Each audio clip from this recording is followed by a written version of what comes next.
to share something with you. That might put me in a very negative light, yeah. Relationships are not my forte. See if someone grabbed up my wife or something, completely different ballgame. I'll walk away from it, and this has been like a therapy session.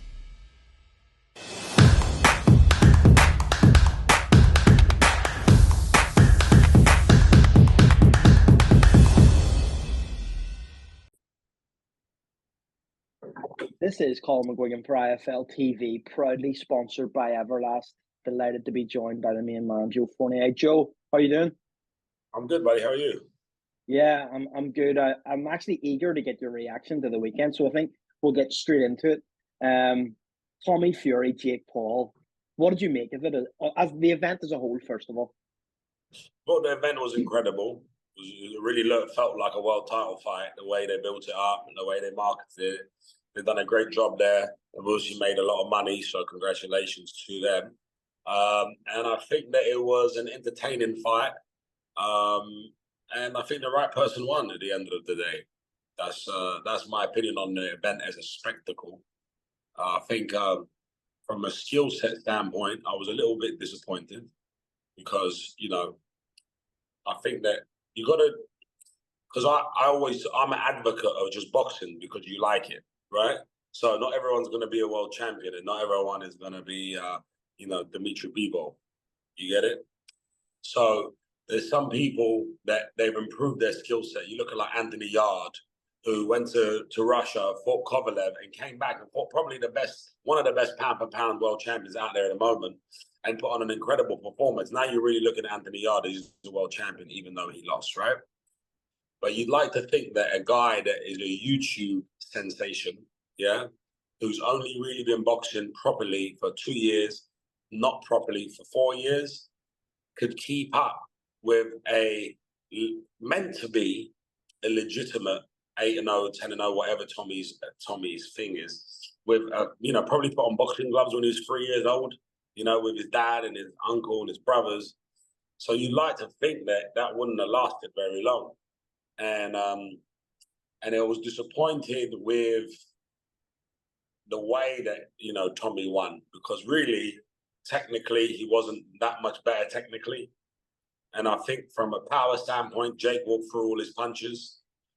For Jake to do 8 rounds of a guy trying to knock you out for real, a live guy, and they were going at it, like, for real. So technically, they're both novices, is my opinion. They put on a great spectacle. Respect to Tommy, probably made 2-3 million quid, more money than he's ever made in his life. So I like Tommy Fury. I like the Fury family. So I'm not hating on them. You're just asking me my opinion on someone who's boxed for 10 years professionally.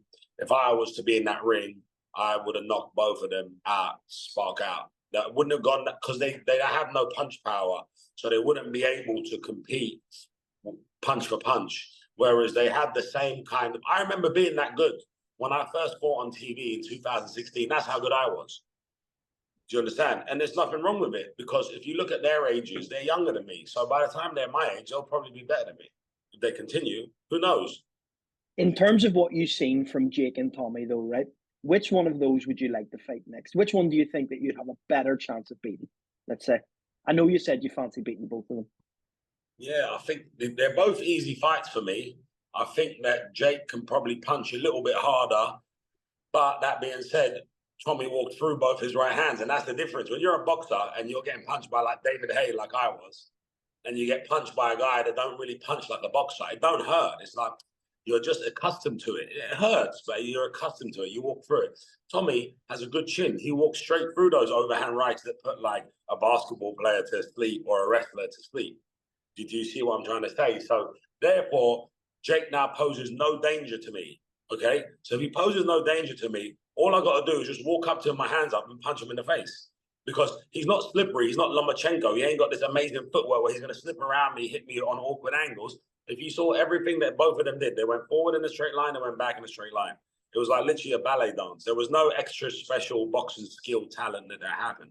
And that's normal because they have no amateur pedigree, right? They're like me. The only thing is I've done it longer, probably at a higher competitive rate, higher quality sparring. So I've advanced better. And I'm naturally a very, very big puncher. So I would knock Jake out simply because he poses no threat.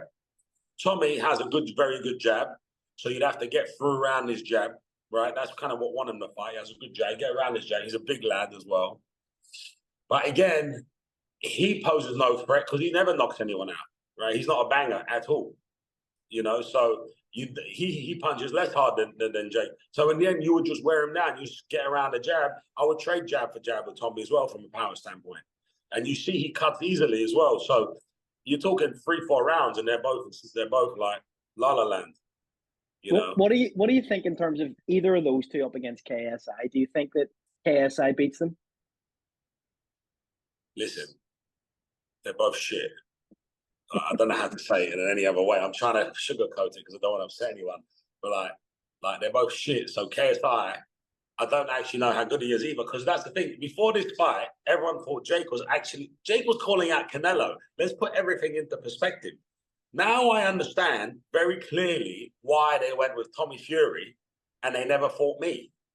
Because BJ Flores, his coach, ain't dumb, right? He's obviously was at the high level in boxing. He never quite won a world title, but he was there or thereabouts. He's been around boxing his whole life, yeah? He's one of David Hayes' mates. So he knew that I would just smash his head in. So they left Triller, the promotion, to move because I was the next fight. Do you understand? The same way they said, I'm the alternate for KSI, and Alexis and Marius from London Shoot Fighters ain't dumb either. And they were like, yeah, we're not giving KSI Joe on 2 weeks' notice. Because they know that I'm live and I will come for you. So KSI in his last fight, that knockout was amazing. It reminded me a little bit of Michael Victor Page, the way he just jumped in and steamed through him, right? And they train in the same gym, so you could see the resemblance of that. But would he do that to me? Would I go back, my chin right in the air, just right on a stake for him? No, I'll probably punch at the same time, and he'd be in La La Land as well.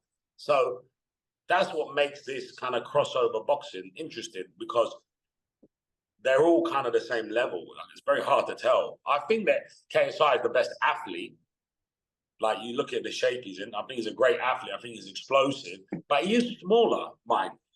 But when I fight him, I have to go down to 175 again, which is, been a minute. I walk around at 200 pounds. Where are we at with those discussions between you and KSI? Basically, they told me that we're fighting. I was meant to receive a contract last week. I did not receive a contract last week. I reached out again yesterday, actually, and they said they should have an answer for me this week. And I kind of just said to them, listen, guys, I'm okay, because I'll fight all you guys. I'm not worried. So give me 3 fights. I'll beat KSI. I'll fight Tyron Woodley. I'll fight Tommy Fury. I'll fight Jake Paul. I'm not bothered. I'll fight all of them. There's nothing. So I said, let's do a real, because remember something, I'm obviously, right, way better than everyone. But I'm obviously 40 years old and they're 25. So if they train really hard, they can bridge that gap. You've seen it in a lot of top fighters, but towards the end of their career. The only difference with me, I haven't taken that much punishment. So I'm fresh still. I have not punch drunk. You see how I talk to you. So I think that I'd like to believe that KSI will come through. I sent him a DM yesterday because I was cracking up when he went, Jake, you know why you lost? Because you didn't drink Pride. The trolling is so bad. So I was cracking up and I said, come on, let's do this deal. And he was like, I got loads of options. It's for me to choose. I said, you shook my hand. I have the DM. I said, you shook my hand. Stop messing about. I said, there could be a miracle and you win. Then you're top dog. I said, but it's going to need a miracle. So he didn't reply after that. So I hope that they see the value, because now, what does everyone want to see KSI do next? Fight a professional boxer. Where's the fight going to land? Where's it going to be? They're trying to say to me, London in May. They also mentioned the date in Ibiza in June. Obviously, I'd rather Ibiza because I can go out on the lash afterwards, But that's right up your street, Joe. Sorry? Right up your street, that Ibiza date, isn't it? Exactly. I'll be like, listen, I'll go to the pub first. I'll tell you, I'll be back in 9 minutes. I'll go knock him out. I'll be back in 9 minutes, How many rounds would this land if this fight does go ahead like you think it will? 8 rounds? KSI. Yeah. I'll tell you the truth. I have 2 game plans, right? One game plan is I would just walk in there and hold on.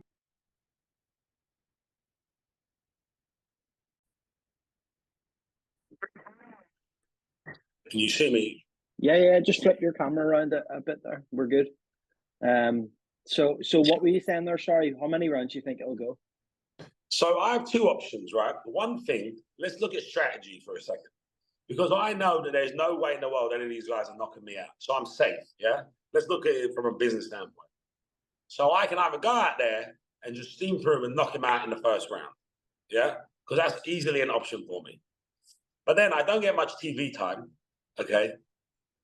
I don't really get the rust off. It's been like a couple of years since I've fought. And also, then Tommy Fury and Jake Paul are going to shit themselves and they're never going to fight me. They're going to, they're going to come up with some excuse, like, his beard's too long or whatever it is. So they're going to shit themselves. And one thing so I thought, and this is the funniest part, I thought Tommy Fury is a genius, right? I'll tell you why. Because when he thought Anthony Taylor, who's shit, right, he really, struggled to beat him on points. Do you remember that fight? Yeah. I remember thinking, Tommy, he's a genius because he really looked like he was having a life or death with an MMA fighter who's really known as a wrestler in a 4-rounder.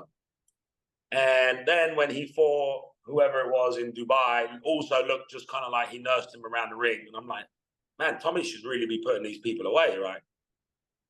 I didn't realize that's actually his level. So do you think that he planned that? No, I think he was really trying to do his best. I thought he was planning it. I remember giving him so much credit for it. It's a real skill to beat someone and just keep him keep looking good.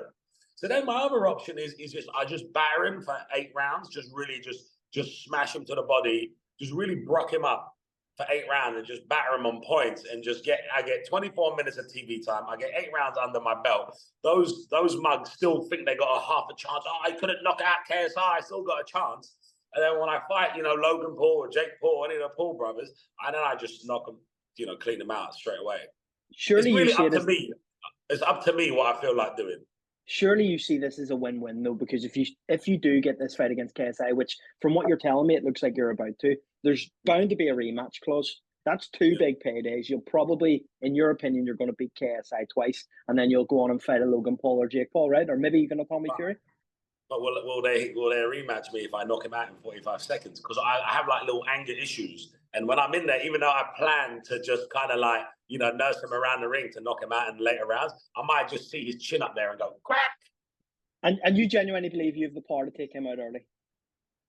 I think I might have to just knock him out early and just prove a point. Just show everyone, listen, you're all shit. Stop it now. Everyone just stop it. And then see which one of them actually has the balls to fight me afterwards. Which I don't believe any of them will. I don't think. I think that'll be the end. I think I'll have to retire. I think I'll have to knock him out and then retire and then just sit on the beach. Because I don't think there'll be a rematch clause after he's looking up at this. I don't think he'll fight again, actually. I think he'll never fight again. Because the only KSI will never fight again. KSI will never fight again after I knock him out. You heard it here first. There it is. You've heard it here first, folks. Well, Joe, thank you very much for your time. We'll get you back on IFL TV soon, hopefully when you've got an official announcement. But like you said, it basically is done, right? You're just waiting on the contract? Yeah, I'm just waiting on the contract, and they have no other move to make. They got to fight a pro boxer. And then after I knock him out, I'll fight Tommy. And if there is a rematch, we'll both rematch, and the winner fights winner, losers fights loser. No one can lose. Perfect. Well, Joe, thank you very much for your time. Really appreciate it, mate. Thanks a million. Take care.